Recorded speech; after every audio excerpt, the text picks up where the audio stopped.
மசாலா கொஞ்சம், மிளகாத்தூள், குழம்பு மிளகாத்தூள் கொஞ்சம், 50 கிராம் எண்ணெய். சரிங்களா? வாங்க சமைக்கலாம்.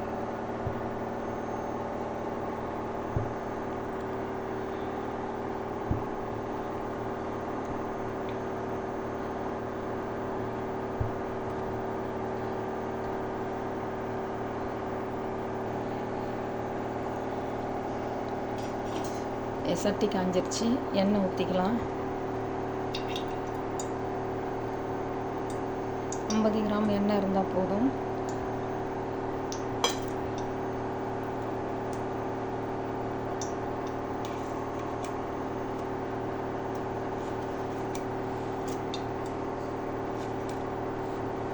அடுத்தது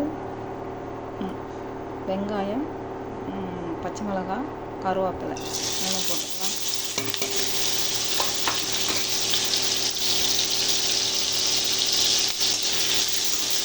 இது நல்லா வதங்கணும்.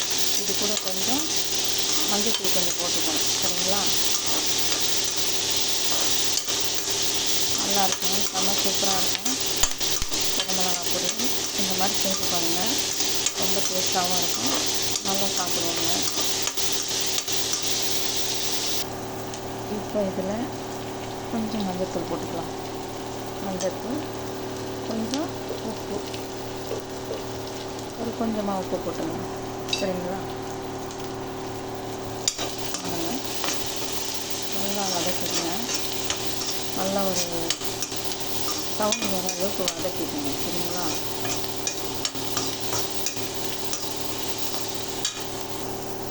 அடுத்தது இஞ்சி பூண்டு போட்டுங்க. இஞ்சி பூண்டு விழுது 1 டீஸ்பூன் இருந்தால் போதும்.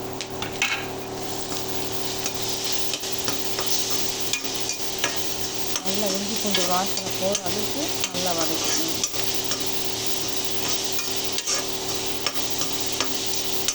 வாசனை போகிற அளவுக்கு நல்லா வதக்கணும்.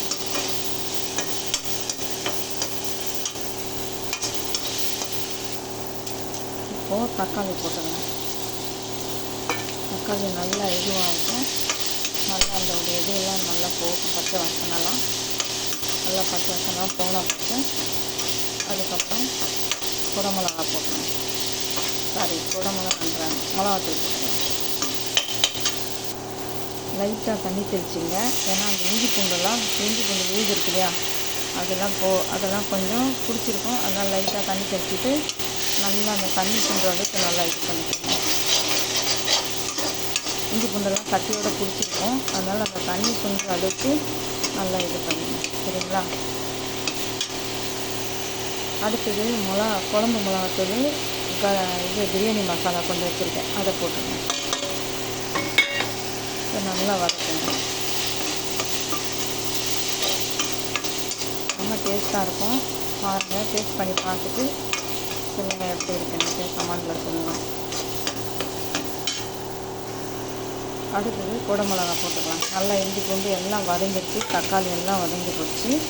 அடுத்தது குடமிளகா போடலாம்.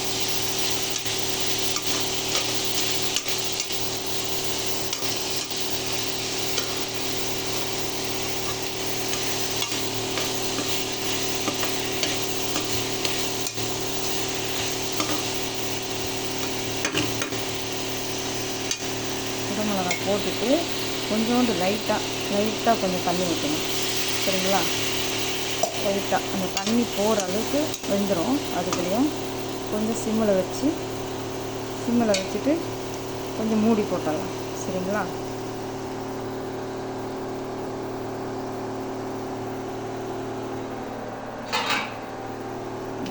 சிம்மில் வச்சு மூடி போட்டுடலாம்.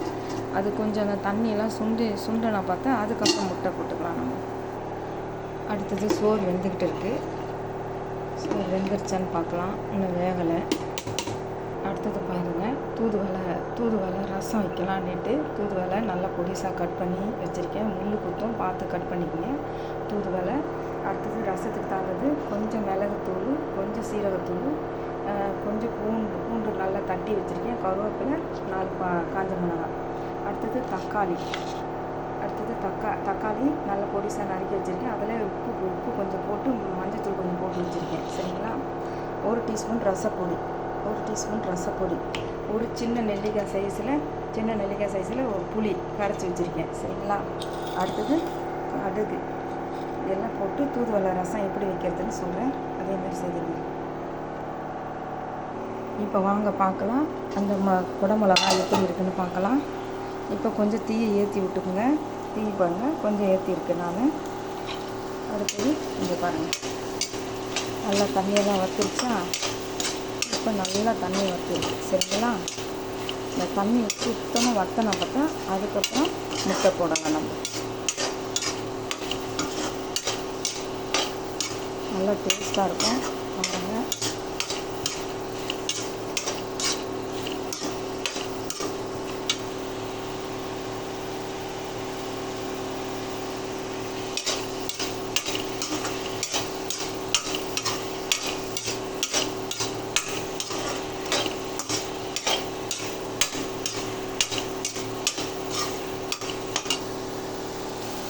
இப்போ தண்ணி நல்லா வற்றிருச்சு.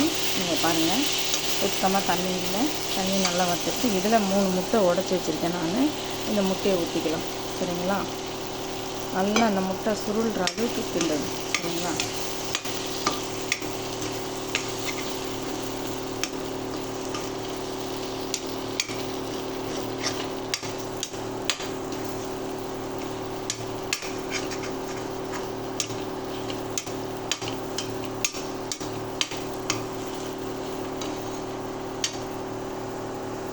இங்கே பாருங்கள் நல்லா சுருண்டுருச்சு.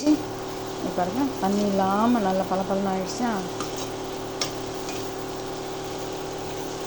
ஒரு ரசத்துக்கும் இந்த முட்டைக்கும் நல்லா சூப்பராக இருக்கும். சாப்பிட்டு பாருங்கள் எப்படி இருக்குது, செய்து சாப்பிட்டு பாருங்கள் எப்படி இருக்குன்னு சொல்லுங்கள். சரிங்களா? இங்கே பாருங்கள் நல்லா பளபளன்னு வந்துருச்சா. தண்ணி இல்லாமல் நல்லா தண்ணி சுண்ட கிண்டணும். கிண்டுனா பார்த்தா நல்லா பளபளன்னு வந்துடும். சரிங்களா? இங்கே பாருங்கள் இதோட இதை ஆஃப் பண்ணிடலாம். சரிங்களா? இது முடிஞ்சிருச்சு. இதை ஆஃப் பண்ணலாம். அடுத்தது வாங்க தூதுவளை ரசம் எப்படி வைக்கிறதுன்னு காமிக்கிறேன். சாப்பாடு வெந்துருச்சா பார்க்கலாம். அதுக்குள்ளேயும் சாப்பாடு வெந்துருச்சு. சாப்பாடு வடிச்சிக்கலாம். வாங்க ரசம் தூதுவளை ரசம் எப்படி வைக்கிறதுன்னு பார்க்கலாம். சரிங்களா? இப்போது அடுப்பை பற்ற வச்சுங்க. அடுப்பு பற்ற வச்சுட்டு எண்ணெய் ஊற்றிங்க. சும்மா ஒரு கொஞ்சம் 2 கரண்டி எண்ணெய் ஊற்றினா போதும். சரிங்களா? 2 கரண்டி எண்ணெய் ஊற்றியாச்சு.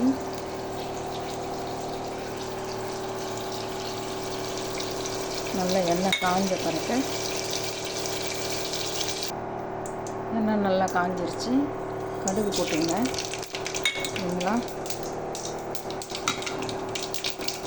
கடுகு போட்டுட்டு அடுத்தது பூண்டு. கடுகு நல்லா பொரியட்டும் கடுகு. அடுத்தது பூண்டு, கருவேப்பிலை, காஞ்ச மிளகாய் போட்டுங்க. சரிங்களா? அடுத்தது கொஞ்சம் பெருங்காயம் போட்டு நல்லா அது இதுவாகும்.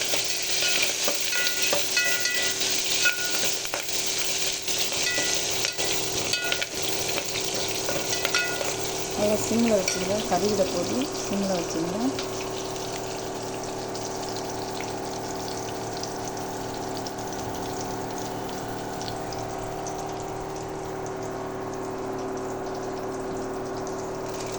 அடுத்தது இதை போடணும். மிளகுத்தூள், சீரகத்தூள். சரிங்களா?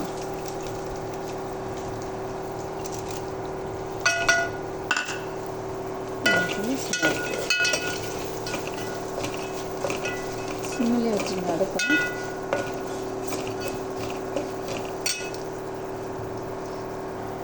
அடுத்தது கொஞ்சமாக பெருங்காயத்தூள். சரிங்களா? அடுத்தது 1 டீஸ்பூனு ரசப்பொடி வச்சுருக்கேன், அதை போட்டுங்க. 1 டீஸ்பூன் ரசப்பொடி. அதை நல்லா இது பண்ணிக்கோங்க.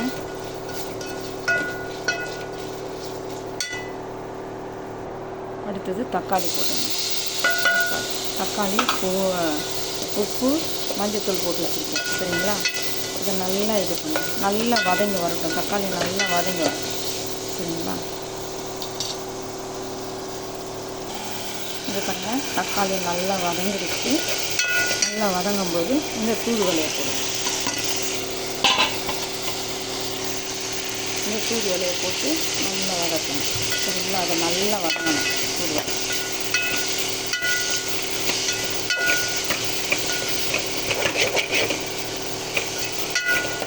நல்லா வதங்கினா தான் அதோடைய சாரெல்லாம் நல்லா இறங்கும். சரிங்களா? வதங்கிடுச்சுன்னு சொன்னேன். நல்லா ஒரு கிண்டு கிண்டு வதங்கிடுச்சு. நல்லா சாரெல்லாம் நல்லா இறங்கும்.